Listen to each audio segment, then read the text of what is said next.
So guys, Chimamanda had an interview session on Arise TV. Who is Chimamanda? The matchlessly brilliant, award-winning author Chimamanda Ngozi Adichie. Tell me more about her. You could describe her as Nigeria's international superpower celebrity novelist, and you wouldn't go amiss. Why do you say so? Because her career is littered with the world's major literary prizes. Interesting. Tell me more. But beyond her phenomenal talent, which is there for all to see, Chimamanda Adichie has followed the tradition of Africa's literary giants before her, becoming, to some extent, the conscience of her troubled nation, speaking out fearlessly against injustice, corruption, the harsh realities of electoral malpractice, and what she calls Nigeria's hollow democracy. What's her general overview of the 2023 presidential election? And to use her words, the brewing rage and smouldering disillusionment over the failure of that democracy to capture the true voice of the people. What major post-election role has she played? What role has she played after the election? As she tries to transform the narrative by writing an open letter to the US President Joe Biden, published in the Atlantic Daily, about, as she put it, the unacceptably and unforgivably flawed 2023 presidential election. Ladies and gentlemen, help me to welcome Chimamanda Adichie. We all know this, our amazing writer. She has used her pen in writing to the American president, condemning them for congratulating Bola Ahmed Tinubu as the president-elect. So guys, let me allow you listen to what Chimamanda got to tell the Nigerian people. I must commend her for her steps and for not keeping quiet, for we all are looking forward to a new Nigeria, and we all know that a new Nigeria is possible. Please don't forget to subscribe to my channel, turn on the notification bell. Please give this video a like so that YouTube can recommend it to others, and let me know what you think in the comment section below. Thank you.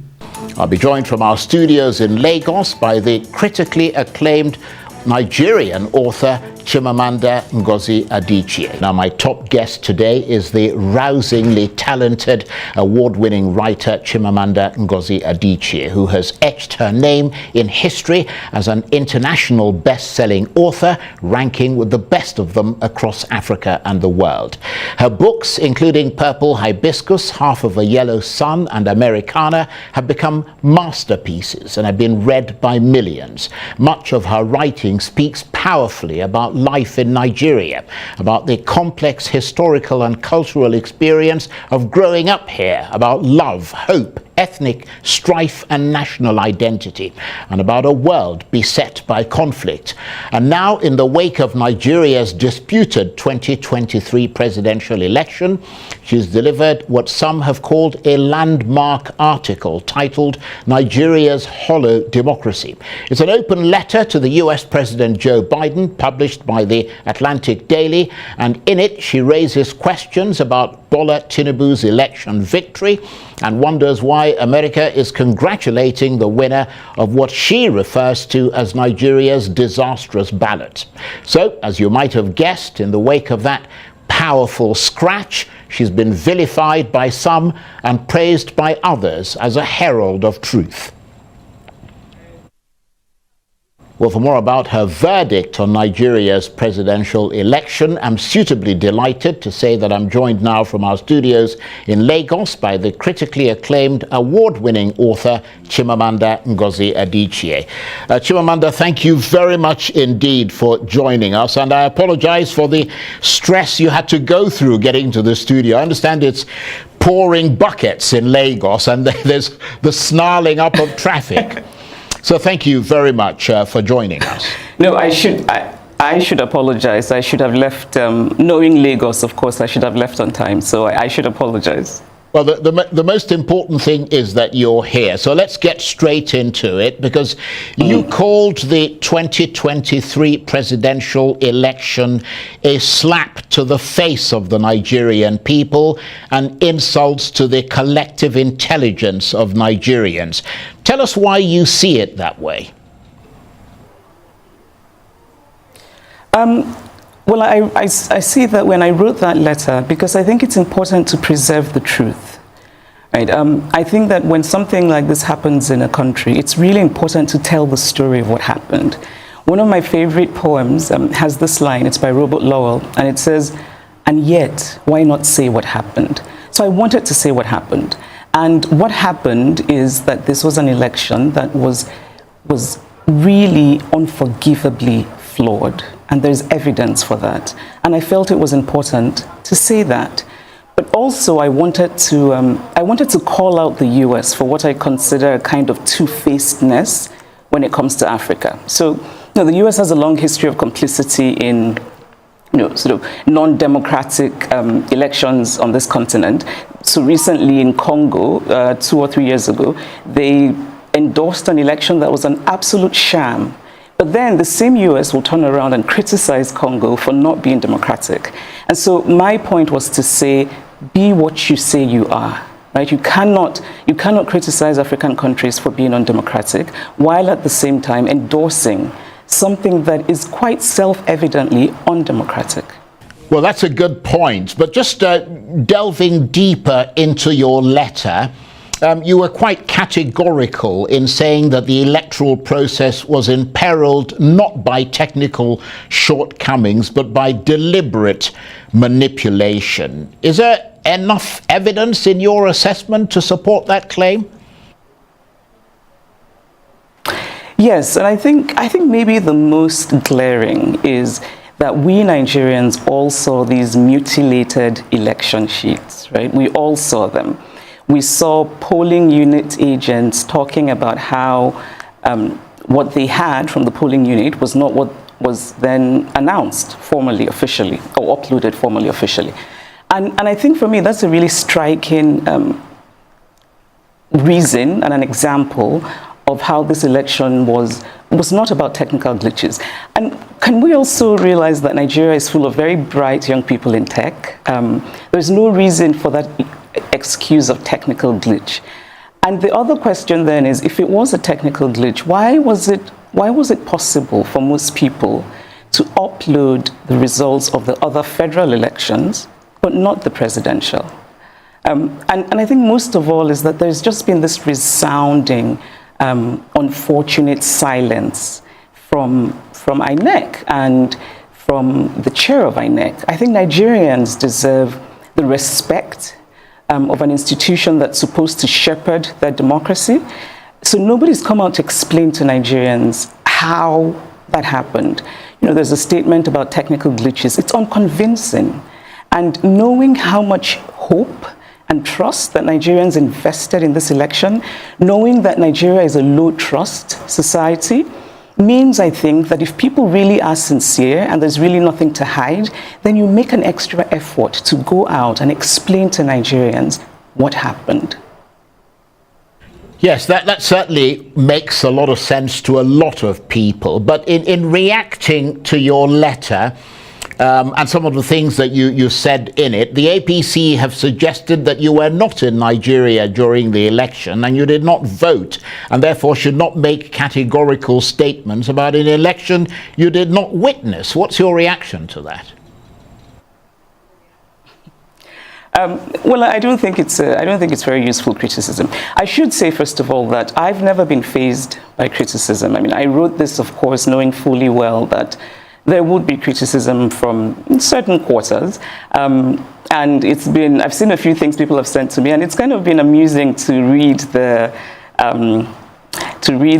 juvenile fulminations of non-juvenile people. But that said, I actually did try very hard. And I should say, I have two homes. I have a home here in Lagos, I have a home in the US. I'm very often here. I tried very hard to get my PVC, and the reason I tried very hard is because I had been assured that technology would save us, right? That it had worked in Oshun, worked in Ekiti, and I think in Anambra, that it would save us. And so I really tried. And we should also talk about how difficult it was to collect PVCs and how that in itself is a form of voter disenfranchisement. And so I had done the first part, but then I couldn't collect my PVC. And so, yes, did not vote. But my not voting does not mean that I cannot comment on an election. I'm a Nigerian citizen. Every Nigerian citizen has a right to have an opinion about this election. And so when people say that Beavers worked, but IREF didn't work, which is sort of a way of countering the accusation that the technology was manipulated, really the response is both have to work for the election to be credible. Right? So Beavers was about making sure that we didn't have ghost voters, that people who were actually there voted. But that it defeats the purpose if you then do not upload the results, because those results that you have sort of you've made sure that real people voted, but then those real results, we can't see them in real time. We cannot see them as Professor Yakubu Mahmood said. He said, and I'm going to quote because I've read this so many times, that the public will be able to view the polling unit results as soon as elections are finalized on election day. Right? So I think that's a really important thing to talk about and to address with the Nigerian people. The Electoral Act says that INEC, gave INEC the legal backing to have electronic transmission of results, and did say in a format that INEC would decide. Right? And we know that format because the chair of INEC told us what the format would be when he said that these results would be uploaded at the end of voting from the polling units. And that was not done. And it seems to me strange to sort of deflect from that important issue and talk about how someone, is not in Nigeria and how... those are not the points. The point is what happened? What happened? Well, absolutely, and I suppose that is also the crux, to some extent, of the legal challenges that are ongoing at the moment in court. But in the sort of rather caustic response to that letter that you wrote to Mr. Biden, you mentioned Mahmood Yakubu there. The Tinubu team have suggested that you may face a lawsuit over an allegation contained in your letter that Mr. Tinubu may have compromised the chairman of INEC, Mahmood Yakubu, although you also point out that there is no evidence of the astronomical US dollar amount he is rumored to have received from the president-elect. Are you worried about the possibility of a lawsuit? No, and I'm not worried at all. Again, I think that these are things that try to deflect from what is really important and what is at stake. It would be very useful if people could point out what is untrue in the letter. Right, so I think it's important, we talk about, we all know these stories of people who complained about, how we voted at the polling unit is not what we're seeing reflected in the results. All of those stories, which, yes, they're anecdotes, but I think they give us useful insight into what happened in that election. In a way, it becomes a kind of, all of those anecdotes together become a kind of tidal wave of truth-telling. And I think that the rumors surrounding this election are part of the story of this election. If you leave a gap in information, people will try to fill that gap. It's how human minds work. And again, like I said, our country is such a low trust society. And we're so desperate to believe in something. And then we believe in this election, it doesn't work out well. And nobody gives us a convincing reason. So of course people are going to rumor about, people being compromised. Also, our political landscape is steeped in people being compromised. So I'm not worried about that. I think that any fair-minded person in this country who's honest will acknowledge that these rumors are circulating. I said very clearly there is no evidence for them, but I do think it's important to say in the story of this election that many people are starting to think that what explains what happened is this compromising. Yes, and of course, you supported Peter Obi, the candidate of the Labour Party in that election. He, according to the official results, came third, and we've seen a number of spokesmen from the APC suggesting that you were supporting your sort of tribesmen, to use a rather sort of old term. But in that context, what do you make of the polarization of the and the ethnic divisions that appear to be deepening as a result of this election? Do you see ethnicity as being politicized? If so, how dangerous is that in your assessment? Well, to address the first part, and you're right, tribesman is such an outdated and strange expression, which I think also says something about whoever is using it, right? I think that kind of accusation is a practice of what psychologists call projecting. So you're doing something, but then you accuse someone else of doing it, even though they're not. I did not support Peter Obi because he's Igbo, as I am. You know, I'm a person who does not take positions lightly. And so while I very much admire Peter Obi, respect him, there are many other Igbo men who I admire and respect, and I would never vote for them for president because I just don't think they would make good presidents. And so my support for Peter Obi is actually rooted in real things. It's rooted in my faith in his ability. And actually, I got to know him, I got to know Peter Obi years ago when he came to pay homage to my parents, because he had heard that my father was the first professor of statistics in Nigeria and that my mother had retired as the first female registrar of the University of Nigeria. And so this man just sort of arrived and said he wanted to pay homage. And I was very impressed by that because it showed me how much he values education. And then he becomes governor of Anambra State, and he takes Anambra State to #1 in education. And I remember being very impressed by the story of how he had given his personal phone number to all of the senior prefects in secondary schools in Anambra, which I think also showed me that he's interested in what ordinary people think. Right? You know, you don't just want to hear from the administrators, you want to hear from the students about what's really happening. And his focus on insecurity, he really tackled kidnapping in Anambra. And I also remember that he really sort of clashed with the Anambra elite when he was tackling insecurity and kidnapping. And that showed me that he's quite decisive. He even has a bit of a stubborn streak. You know, he's very focused on things. And so that's really why I support him. So this idea of sort of ethnicity is just really, again, I think it's a way of deflecting. Let's focus on what really matters. It's unfortunate that, you know, and can I just say that I think that it's only one part of the political spectrum that is politicizing ethnicity. And I think it's very unfortunate. You know, I don't think most people in Nigeria really care about ethnicity as much as they care about having a country that works. You know, we want good leadership. We want the hospitals and the schools and the roads to be good. And whether, and that affects everyone, Igbo, Yoruba, Ijo, it affects everyone.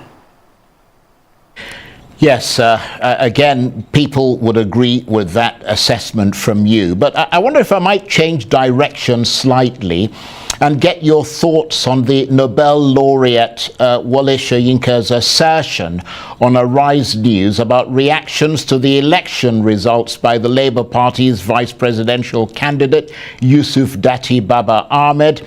Comments which Professor Soyinka described as fascistic. I mean, do you see that as part of the demonization of Mr. Obi and his running mate, as some have suggested, or do you agree that Datti Baba Ahmed went, or rather overstepped the bounds, and Professor Soyinka was in that regard justified to call him to order? I mean, I know you hold, or at least you have held, Mr. Soyinka in high esteem.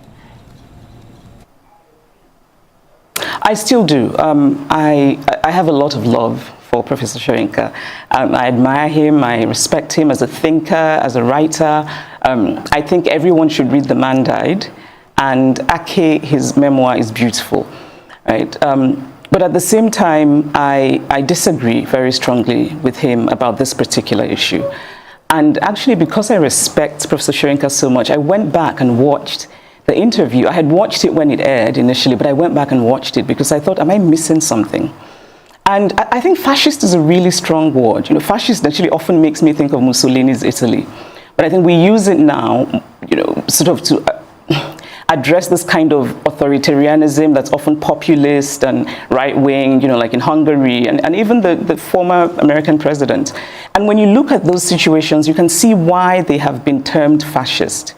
And I did not see any reason that Mr. Dati Baba Ahmed's interview would have been termed fascist. I think he was making a very strongly felt point about the elections. What he was saying, which again I thought seemed fairly reasonable, is that if our democracy is rooted in our constitution, and you then swear in a person who's been elected unconstitutionally, then you are in fact ending democracy. I think it's quite a reasonable position. Of course, we can argue about what that bit in the Constitution means, right? And I'm actually grateful for this whole election period because it's made me read things I probably never would have, such as the Nigerian Constitution, and also made me have quite a few suggestions for editing. But anyway, I think now we're talking about what does "and" mean. Right. So Mr. Dati Baba Ahmed is saying that it's 2/3 and the FCT, and that's separate, and it's a reasonable argument. And is a conjunction. We use it in that context often to mean plural, right? So we say Aisha and Yemi are coming, and we don't say Aisha and Yemi is coming. That's because they're two separate things, two separate entities. And of course, the court will interpret, but I don't think it's unreasonable for educated Nigerians who can read and who know what the word "and" means to make their own interpretations and to argue it.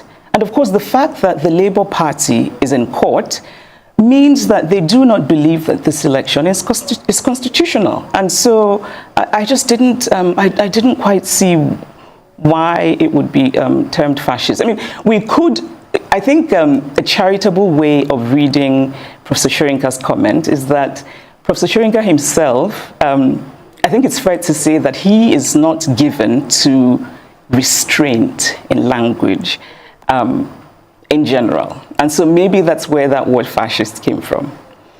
However, I have suggestions for what we could use fascist for. We could use fascist for INEC. Because as it is right now, many Nigerians feel deeply cheated by INEC, deeply disenfranchised by INEC. And there's an authoritarianism, which obviously is the basis of fascism, at the center of manipulating an election. Because what you're doing is you're gagging people, you're forcibly taking away their voice. That is fascist. Fascist is all of the violence that happened during the elections. Fascist is the way that some people remain silent about that violence.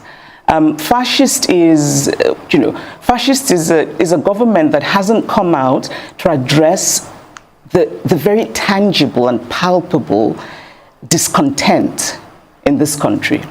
I think that and when I say that we can use fascist for INEC, what I mean is the fact that so many of us, including myself, are convinced that this was not in any way technological glitch. I think that Professor Yakubu had an opportunity for heroism, and I think he wasted it spectacularly. Because he could very easily have become the hero of not just Nigerians, but Africa, because so many Africans are watching. They were so inspired by what happened before this election and the obedient movement.